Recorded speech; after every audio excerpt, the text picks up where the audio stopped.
Good morning, good afternoon, good evening, wherever you are in the world. Thank you for joining me for this week's edition of the SMIE Consulting Midweek Roundup. It's Wednesday, January 8th, 2025, and today we're going to be answering 3 questions we've been hearing from international educators over the last 7 days. This is our first roundup of the new year, so we're grateful that you've been able to join us. Thanks again for all the feedback after our 300th episode back in December. It was really a long time coming, obviously, with 300 episodes, so it was 6 years of putting out this content on a regular basis to my international ed community around the world.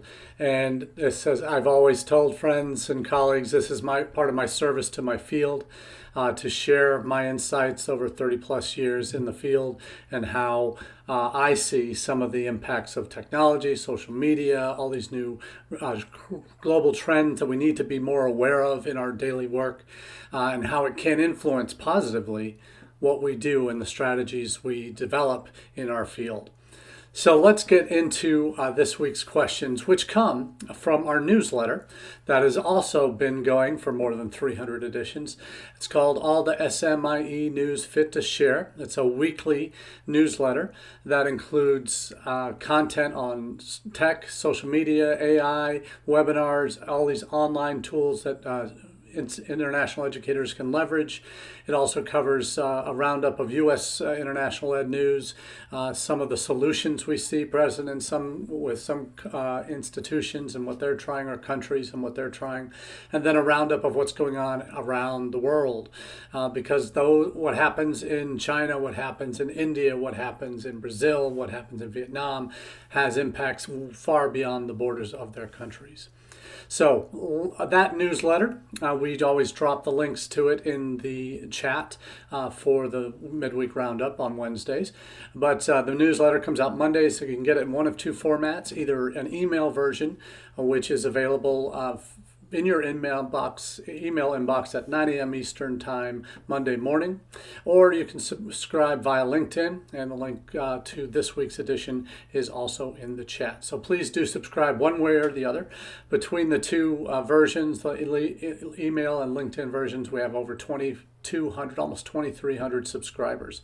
So very excited and honored that so many international educators are getting this newsletter in their email inbox every week or in their LinkedIn profile, but also those of you that watch the Roundup either live on Wednesdays or on repeat on YouTube, LinkedIn, or Facebook. You can also get the audio-only podcast version of this, which we've had, again, over 300 episodes of on all your favorite podcast providers.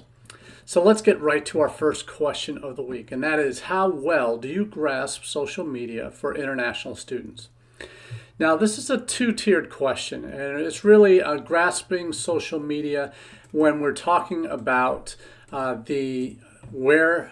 are the conversations that are happening out on social media, the kinds of students that are already attending your university talking about your institution, and then also the future students. What are they thinking? What are their kind of identifiable characteristics? And do you know what that is for your institution? And there's a couple of articles I'll be sharing this week. One is an example of how you can gather that information through what is called netnography.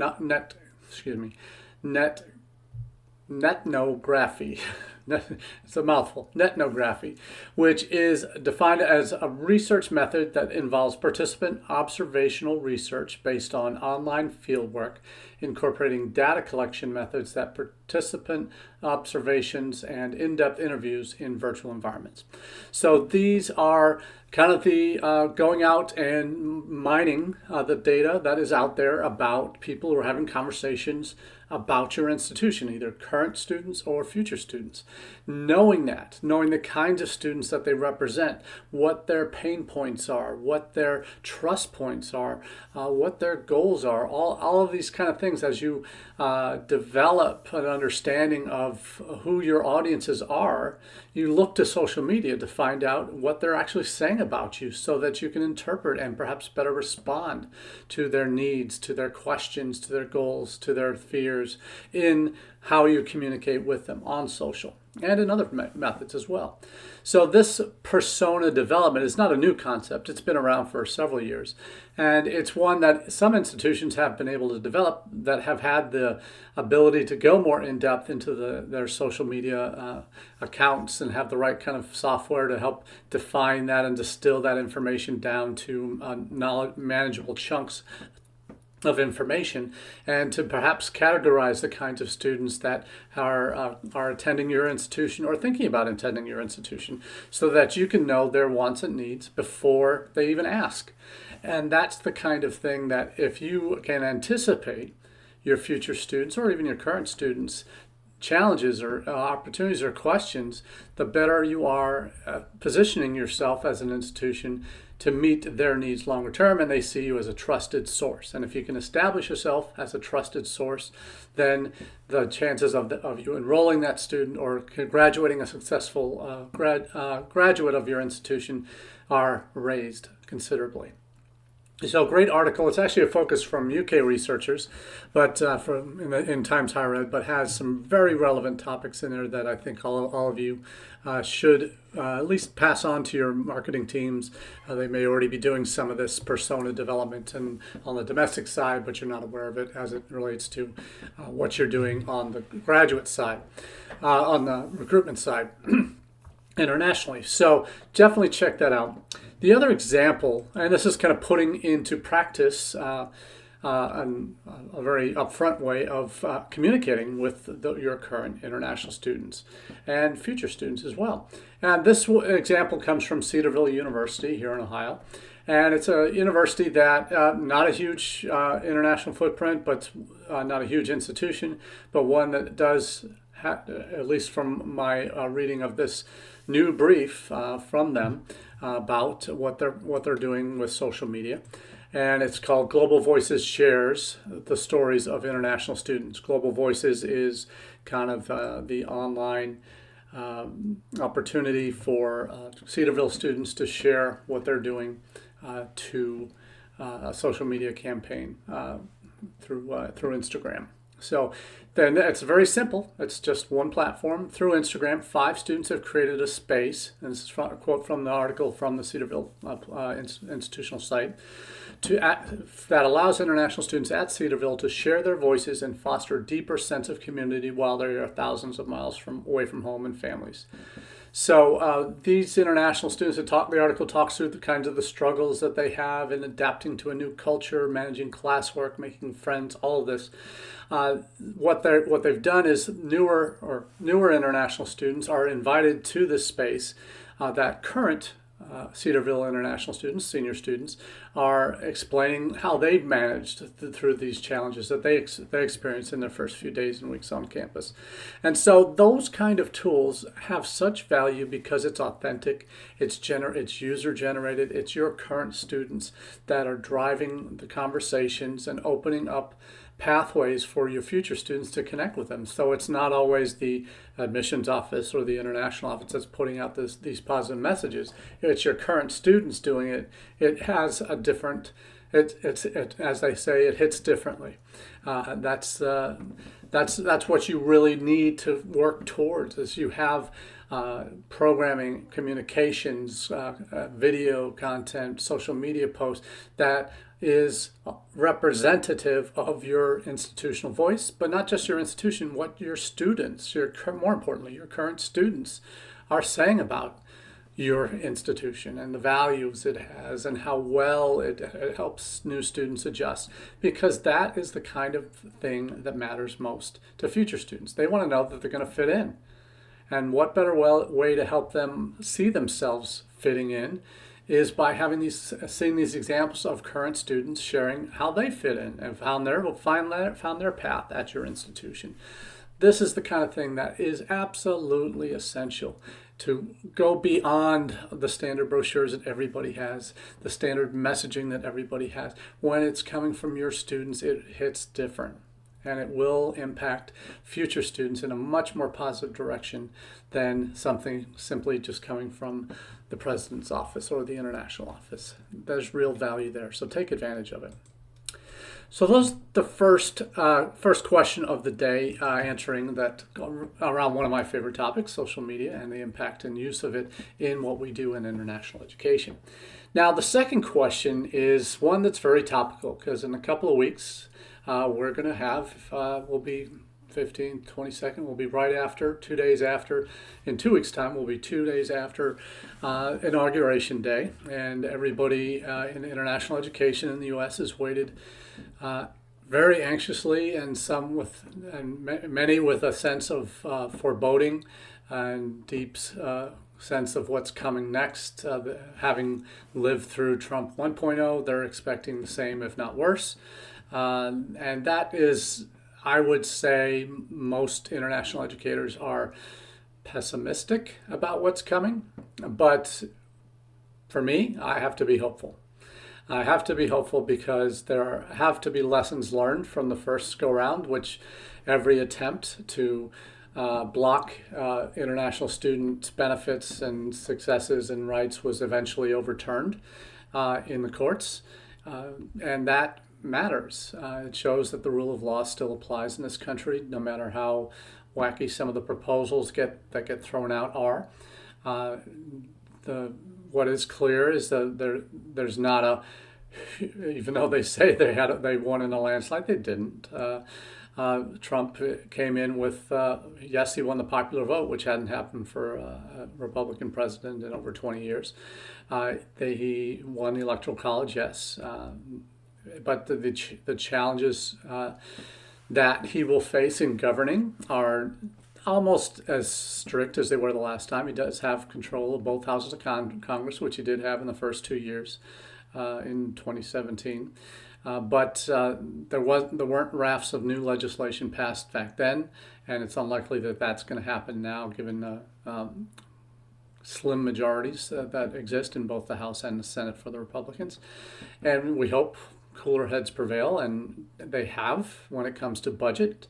One of the things I learned at the IRC conference in Seattle last month was that appropriations for like exchange programs and through ECA at the Department of State actually increased over the last 4 years, during Trump's 4 years. Rather than the almost elimination, which was originally proposed in one of his annual budgets of ECA funding. So I think that international cooler heads have prevailed on that, particularly on the funding side, that show that there is really not this clamoring for that all the extreme right MAGA Republicans are going to shut down the borders, and the southern border certainly needs an incredible amount of attention and is deservedly going to get it. But shutting down all borders is not something that is on the cards. There's going to be tighter controls, no doubt, on the southern border, and maybe with Canada as well, getting them on the same page as us as we try to be more circumspect in terms of who is coming into our country and how we manage those that do. That needs attention. It's needed attention for almost 50 years now, 40 years for sure. But these are the things that we are grappling with day to day in our field, and the doubts and fears are creeping in as the January 20th date gets closer. But the reality is most of us in the U.S.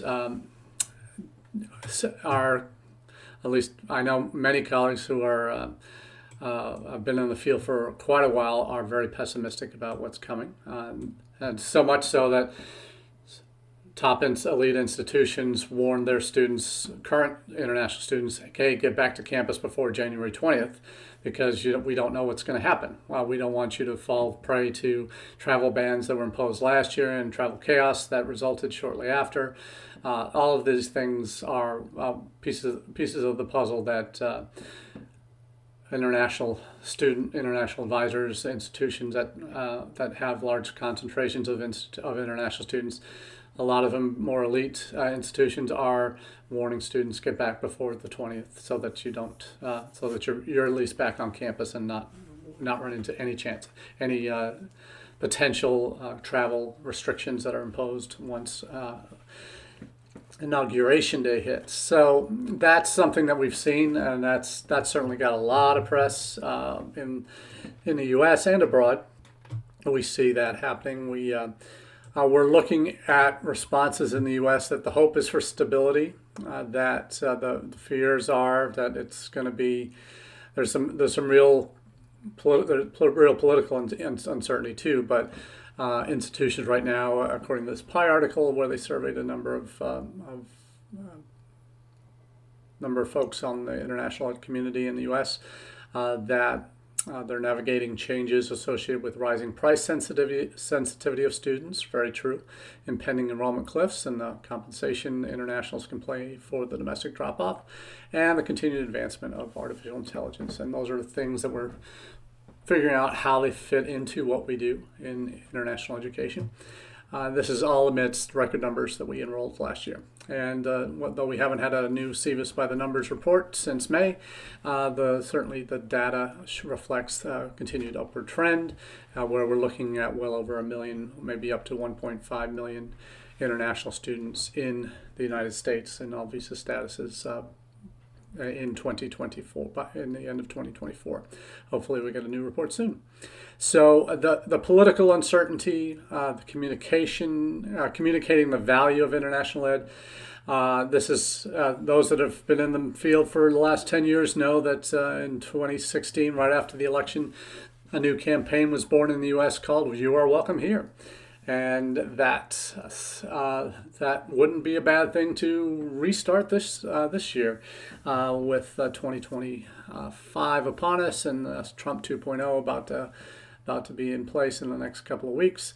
What does that mean? And there are plenty of folks who are involved in that "You Are Welcome Here" program that would be hopefully well equipped to jump in again and start tagging stuff, start doing some videos, because we need all the help we can get to counter the negative political rhetoric that's going to be chucked our way, chucked out into the multiverse for all to hear on all social media channels and in the news. You worry about these things because they have happened before, and you may have PTSD from it. But this is all a part of what we need. And one commentator says we need to prepare, not panic. That's a pretty good thing. And part of that way is communicating the value of what we do. We talk about the economic impact through NAFSA's economic tool that they've had for a number of years. We talk about, as we've just done, the value of to our current students, our domestic students, and bringing the perspective from overseas to our campuses that traditionally wouldn't exist. So all of that is part of why I think those who've been through it last year, last time around, we should know this is something we need to be ready for. And there are things we're going to need to do in the coming weeks and months. So January 20th will be a big day. There's going to be a lot of executive orders that are thrown out or put into action by the president. And that's something we need to be ready for. And government affairs folks need to be ready to hit the button on some of these things. And advocacy efforts through NAFSA, President's Alliance, Coalition for U.S. Coalition for Success, U.S. Success, is certainly on the list too. So I know they have it on their radar and have probably some briefs already ready to go as soon as executive orders start flying out of the Oval Office. So there's certainly a lot we need to be thinking about. How ready are we to start implementing AI tools and technology and access to data? And these are the kind of things that we need to be focusing on to maximize our impact on the communities we hope to attract. And that price sensitivity piece is real, and we've seen that on a number of different levels. That also goes hand in hand with career outcomes, because that is ever the focus of students and parents that are looking at undergraduate programs. Is what is the end result of my son or daughter coming to your school? Is it going to be a six-figure salary in the first 5 years of after graduation? Or is it something much more modest? They need to know that, and if they even get jobs from graduating from your country, from your institution. So these are the things that we need to be aware of as we go into this new year with the new administration, and put an ever important focus on the success we have, our students graduating and getting jobs, going back and becoming leaders in their own country or wherever they go. That's value we need to be capturing and knowing about. So that's the story in the United States in terms of what we're worried about in 2025. But north of the border, my heart really goes out to my colleagues in Canadian higher ed, in international ed circles. They have had quite the roller coaster experience over the last 4 or 5 years, ramping up to over 1 million students in the last year. And then this past year, 39% drop in study permits issued. Next year, two of the stories we're tracking this week showed that they're looking at a 50% reduction in study permits issued in 2025. So the situation is going from bad to worse. But the hope is, north of the border, that they want stability. They need stability. They crave stability because they don't have it. It's words that have been thrown out by colleagues north of the border. Incredibly challenging, nightmarish year. Study caps, permit caps were implemented not once but twice. Then there was policies tightening postgraduate work permission, closing visa processing paths, getting rid of flag pulling, which was actually a good thing, so they couldn't just go to the border, change visas, come back in. Then the impact is going to be felt for years to come. And that affects both current and future students that are international students looking at Canada as a market. So there's job cuts at many colleges that had been overly dependent on international students that are now facing caps. That their reputational damage is done, and that's even at a school like University of Toronto, where they're one of the elites, top probably 2 or 3 elite colleges in universities in Canada, and they had well over they have seen their numbers grow in recent years dramatically, but they have not had they haven't had the significant drops that some of their partners have. The gentleman at Joseph Wong, University of Toronto Vice President for International Affairs, says they've been relatively unscathed so far. That there were about 300 fewer international students this year as opposed to last year. So, 300 fewer at a school like Toronto, where they've got probably over 10,000, 12,000 international students. Not sure on the exact numbers. That's probably less of an impact than on a school that only has 1,000. But he worries about the reputational damage this year's abrupt measures will cause Canada's brand. So that's a quote from that article. So there's a lot of worry in Canada about what's happening and what's coming next. We've got the restrictions on postgraduate work permission. We've gotten what's happened. There's just been story after story that has not looked helped Canada's image. That's been the constant row for the last 2 years plus between India and Canada over the assassination of a Sikh separatist who was in Canada. Canadian officials think it was someone from India Indian government or their agents that were killed this gentleman. Now there's been stories of all the housing issues that exist in some of the major cities.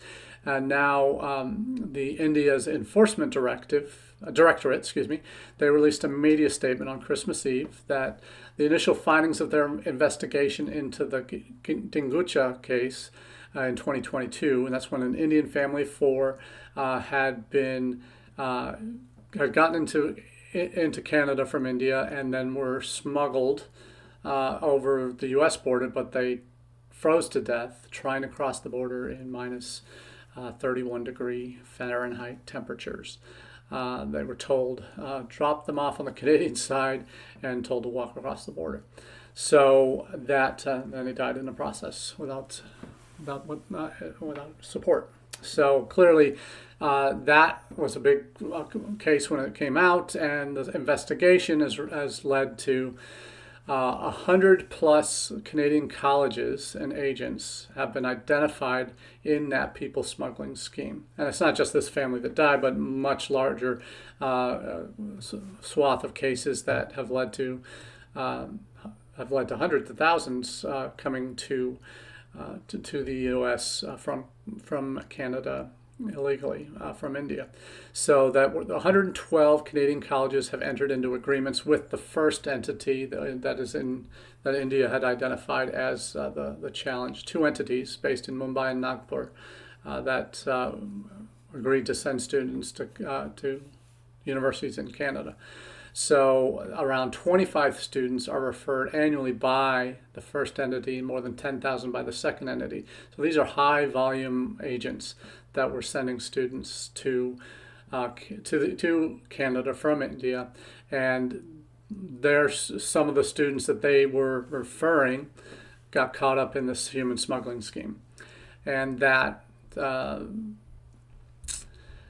first entity has 1,700 agent and partners around India, primarily based in Gujarat, around 3,500 agents partners for the second entity all over India. So, and 800 of those are active. So the two entities have not been named yet. That they're probably agent aggregators or master agents. So it's an ongoing investigation from the Indian side. So 112 Canadian colleges and universities are freaking out about their association with these two. I don't think they know yet. Maybe they do. But those are certainly ones to watch. So not a good time to be in Canadian international ed. So we hope we're on the lucky side here moving forward. Going into 2025, I'll find out in a couple weeks. See where the chips may fall after Inauguration Day and the executive orders that are coming. So in 2 weeks' time, I'm sure we'll have a lot to say specifically on those executive orders and what the content of those are that might impact what we do in international education. But for now, we'll soldier on. Next week we'll have our 303rd Midweek Roundup, and looking forward to chatting with you again in the coming weeks. All the best, and we look forward to chatting with you soon.